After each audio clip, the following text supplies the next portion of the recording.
Dear students, मैं रवीना आज आपको स्टार्ट करवाने जा रही हूँ। हमारा बायोकेमिस्ट्री का चैप्टर है क्लिनिकल एंजाइमोलॉजी। क्लिनिकल एंजाइमोलॉजी का मतलब है कि जो जो हम एंजाइम्स के बारे में पढ़ते हैं वो कैसे कैसे हम क्लिनिकली उनका देख सकते हैं। जैसे उनके हाई लेवल से क्या होएगा, लो लेवल से क्या होएगा और उनका क्या बॉडी में नॉर्मल लेवल होता है।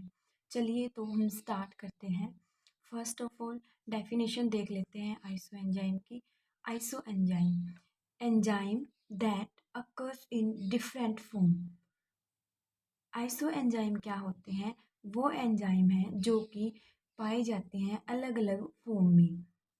Their form different from each other with respect to their structure, electrophoretic mobility, immunological properties।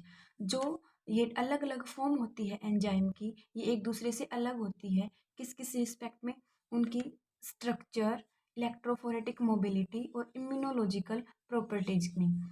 तो हमने डेफिनेशन में देखा कि आइसो एंजाइम क्या होते हैं। आइसो एंजाइम वो एंजाइम होते हैं जो कि अलग अलग फॉर्म में पाए जाते हैं, और जो इनकी ये अलग अलग फॉर्म होती है, इनकी structure, electrophoretic mobility, immunological property अलग अलग होती है। आई होप सभी को डेफिनेशन समझ में आ गई होगी। उसके बाद हम बात करते हैं properties. Iso enzyme iso enzyme की कौन कौन सी प्रॉपर्टीज होती है? First of all, multiple form of enzyme. Multiple form of enzyme का क्या मतलब है? जैसे हमने डेफिनेशन में देखा कि जो आइसो एंजाइम होते हैं वो अलग अलग फॉर्म में पाए जाते हैं। जैसे मैंने एग्जांपल दे रखा है लैक्टेज डिहाइड्रोजिनेज। लैक्टेज जो डिहाइड्रोजिनेज एंजाइम है, आइसो एंजाइम है, इसकी अलग अलग 5 फॉर्म होती है। तो ये पहली प्रॉपर्टी शो होगी, मतलब कि जो आइसो एंजाइम है वो अलग अलग फॉर्म में पाए जाते हैं, उनकी अलग अलग फॉर्म होती है। जैसे एलडीएच की 5 फॉर्म है, सी के यानी कि क्रिएटिन काइनेज, इसकी 3 फॉर्म होती है। इसी तरह से कई अलग अलग एंजाइम हैं जिनकी अलग अलग फॉर्म पाई जाती है। सेकंड है डिफरेंस इन काइनेटिक पैरामीटर। के एम और वी मैक्स की वैल्यू है वो उनकी अलग अलग मिलेगी, यानी कि जैसे इनकी काइनेटिक एनर्जी होगी, वेलोसिटी होगी, तो वो सारी चीज़ें अलग अलग होगी। क्योंकि हमने स्टार्टिंग में डेफिनेशन में भी देखा था कि जैसे इनकी स्ट्रक्चर है, इलेक्ट्रोफोरेटिक मोबिलिटी है या फिर इम्यूनोलॉजिकल प्रॉपर्टीज है, ये सारी इन अलग अलग फॉर्म की अलग अलग होगी। ठीक है। थर्ड पॉइंट है हमारा difference in the structure of different form of iso enzyme. Difference in structure, अब जो हमने देखा कि आइसो एंजाइम है, इनकी अलग अलग फॉर्म होती है, तो इन सभी की स्ट्रक्चर भी अलग अलग होगी। फोर्थ पॉइंट है डिफरेंट फॉर्म ऑफ एंजाइम, जिन्हें हम आइसो एंजाइम बोलते हैं, appear in specific region of the body. अब जैसे इसमें ये बता रखा है कि जो हमारा मान लो एक एंजाइम हो गया सी के, जैसे मैंने थोड़ी देर पहले भी बताया था सी के यानी कि क्रिएटिन काइनेज, इसकी 3 फॉर्म होती हैं। फर्स्ट फॉर्म है, हम इसको बोल सकते हैं CK1 या फिर BB।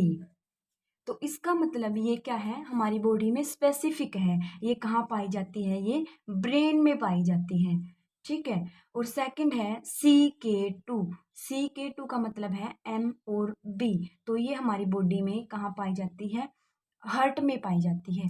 तो मतलब जो ये अलग अलग फॉर्म होती है आइसो एंजाइम की, ये हमारी बॉडी में स्पेसिफिक है, अलग अलग जगह पे पाई जाती हैं। और इसकी जो थर्ड फॉर्म है CK3, ये कहाँ पाई जाती है? मसल्स में पाई जाती है। जैसे हम कोरिलेट करके याद रख सकते हैं, MM मतलब मसल्स हो गया, BB यानी कि ब्रेन हो गया, और इन दोनों के M और B से क्या बनेगा? हमारा बनेगा हार्ट। ठीक है। फिफ्थ है, अब जैसे हमने देखा कि जो अलग अलग फॉर्म होती है, इनमें कुछ सिमिलरिटीज भी होती है और कुछ डिसिमिलरिटीज भी होती हैं। तो हम जो लैक्टेट डिहाइड्रोजिनेज की जो सब यूनिट है, इनकी इसके एग्जांपल से समझ लेते हैं। LDH यानी लैक्टेट डिहाइड्रोजिनेज, इसकी 2 सब यूनिट है। First one is H, second one is M। जो अब हम इनकी सबसे पहले हम कि वो देख लेते हैं डिसिमिलरिटी। क्या है? H, high affinity for substrate. जो H है इसकी हाई एफिनिटी होती है किसी भी सबस्ट्रेट के लिए, लेकिन जो M है ये क्या है, इसकी लो एफिनिटी है H की कंपैरिजन में। वन डिफरेंस हो गया। एफिनिटी को देख के हम इनमें डिफरेंस देख सकते हैं। फर्स्ट क्या है, एच में हाई एफिनिटी होती है और जो एम है इसमें लो एफिनिटी होती है। सेकंड वन क्या है, इनका फंक्शन भी ये किस इन्वायरमेंट में प्रॉपर फंक्शन करते हैं, तो एरोबिक इन्वायरमेंट जो हमारी एच फॉर्म है ये एरोबिक इन्वायरमेंट में अच्छे से बेटर वे में फंक्शन करती है। और जो एम है वो क्या है, एनएरोबिक इन्वायरमेंट में अपना बेटर वे से फंक्शन करती है। ठीक है, दो हमने डिफरेंस देख लिए और अब हम इनमें दो सिमिलरिटी और देख लेते हैं। इन दोनों में सिमिलरिटी क्या है, बोथ मेटाबोलाइज ग्लूकोज, दोनों का क्या काम होता है, मेटाबॉलिज्म करवाना होता है ग्लूकोज का। ठीक है, सेकंड क्या है, हैव टू पेप्टाइड चेन, दोनों में क्या होती है, पेप्टाइड चेन होती है। ठीक है, मैं रिपीट कर देती हूँ एक बार। फर्स्ट क्या है, पहले सिमिलरिटी देख लेते हैं।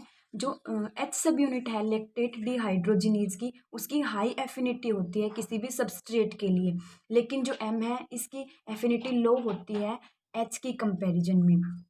सेकंड क्या है, जो एच सब यूनिट है वो उसका फंक्शन के लिए इन्वायरमेंट कैसा होना चाहिए, एरोबिक एनवायरमेंट होना चाहिए, लेकिन जो एम सब यूनिट है उसके लिए कैसा इन्वायरमेंट चाहिए, अनएरोबिक एनवायरमेंट चाहिए। और अब इनकी सिमिलरिटी देख लेते हैं। क्या करते, दोनों का काम होता है मेटाबॉलिज्म ऑफ ग्लूकोज, ये दोनों मेटाबोलाइज करते हैं ग्लूकोज को। और सेकंड क्या है, ये दोनों के अंदर पेप्टाइड चेन होती है। आई होप समझ आ गया होगा आप सभी को।